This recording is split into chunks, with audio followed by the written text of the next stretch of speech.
రాజకీయ యావనికంపై అప్పుడప్పుడు కొన్ని వార్తలు పెను తుఫాన్లను మించి విరుచుకుపడుతుంటాయి.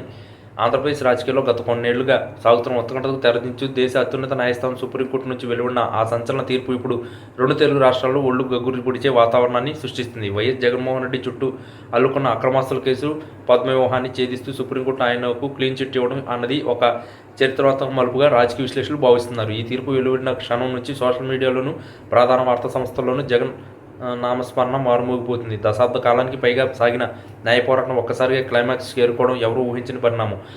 ప్రధానంగా ఈ కేసు విచారణ సందర్భంగా గౌరవనీయ న్యాయమూర్తి అన్న ఒక్క మాట ఇప్పుడు యావత్ దేశాన్ని ఆలోచింపజేసింది. సాక్ష్యాధారాల లోతులోకి వెళ్లిన ధర్మాసనం రాజకీయ ప్రతీకారాలు న్యాయ వ్యవస్థలకు ప్రభావితం చేయలేవని స్పష్టం చేస్తున్నట్లు జగన్ పట్ల అనుకూలత వ్యక్తం చేయడం గమనార్హం. విచారణ తుది దశలో భాగంగా న్యాయమూర్తి గంభీర స్వరంతో కేవలం ప్రజల బలం ఉన్న నాయకుడిపై మోపిన అభియోగాలు నిరాధారమైనవి తేలినప్పుడు న్యాయమే గెలుస్తుందని వ్యాఖ్యానించారు. ముఖ్యంగా జగన్ను ఉద్దేశించి సాక్ష్యాల కంటే సృష్టించిన కథనాలే ఎక్కువగా ఉన్నాయని జడ్జి గారు అన్న ఆ ఒక్క మాట ఇప్పుడు రాజకీయ వర్గాల్లో ప్రకంపనలు సృష్టిస్తుంది. ఈ వ్యాఖ్యలతో జగన్ అభిమానులు మరియు పార్టీ శ్రేణులు పండుగ చేస్తుండగా ప్రతిపక్షాల్లో ఒక్కసారిగా నిశ్శబ్దం ఆవరించింది. కోర్టు హాల్లో నిశ్శబ్దంగా తీర్పు కోసం వేచి చూస్తున్న లాయర్లు సైతం జడ్జి గారి మాటలను నివ్వెరపోయారు.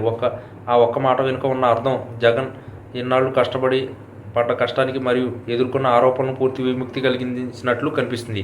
గడిచిన కాలంలో జగన్పై వచ్చిన ప్రతి విమర్శకు ఈ తీర్పు ఒక బలమైన సమాధానంలా మారింది. నిరంతరం కోర్టుల చుట్టూ తిరుగుతూ ముఖ్యమంత్రిగా ఉన్న బాధ్యతలను నిర్వహిస్తూనే వ్యక్తిగత దాడులను భరించిన జగన్ ఇది ఒక గొప్ప పోరాటాన్ని చెప్పక తప్పదు. ఈ క్లీన్ చిట్ కేవలం జగన్ వ్యక్తిగత విజయమే కాదు, రాబోయే ఎన్నికల సమీకరణాలు పూర్తిగా మార్చేసే అస్త్రం.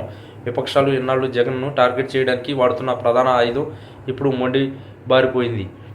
న్యాయస్థానం క్లీన్ చిట్ ఇవ్వడంతో జగన్ నైతిక బలం 1000 రెట్లు పెరిగినట్లయింది. ప్రజల్లోకి వెళ్లేటప్పుడు తన నిజాయితీని నిరూపించుకున్న వీరుడిగా ఆయన నిలబడతారు. ఈ పరిణామం తెలుగుదేశం మరియు ఇతర పార్టీలు మిగుడుపడిన విషయమే అయినప్పటికీ న్యాయస్థానం తీర్పును గౌరవించక తప్పదు. మరోవైపు జగన్ ఈ తీర్పు వెలువడిన వెంటనే భావోద్వేగానికి లోనయ్యారని సన్నిహితుల వర్గాల ద్వారా సమాచారం. సత్యమే జయతే అన్న నినాదానికి నిలువుదాట్లా ఈ తీర్పు నిలిచిందని వైసీపీ శ్రేణులు ఆనందోత్సాహాలు మధ్య నినాదిస్తున్నారు. ఈ వార్త విన్న సామాన్య ప్రజానికి సైతం ఒక నాయకుడిని ఇన్ని ఏళ్ల పాటు ఇబ్బందులకు గురి చేయడం వెనుక ఉన్న రాజకీయ కుట్రలు చర్చించుకుంటున్నారు. మొత్తానికి సుప్రీంకోర్టు ఇచ్చిన ఈ సంచలన తీర్పు మరియు జడ్జి గారు అన్న ఒక్క మాట ఆంధ్రప్రదేశ్ రాజకీయ చరిత్రలో ఒక కొత్త అధ్యాయానికి నాంది పలికాయి. జగన్పై ఇక మరిన్ని దూకుడుగా ఉన్న రాజకీయ ప్రస్థాన్ని సాగించే అవకాశం ఉంది. ఈ పరిణామాలు ప్రత్యర్థులు గట్టి హెచ్చరికలా మారడమే కాకుండా దేశవ్యాప్త ఇతర నాయకులకు కూడా ఒక ఉదాహరణగా నిలిచిపోయింది.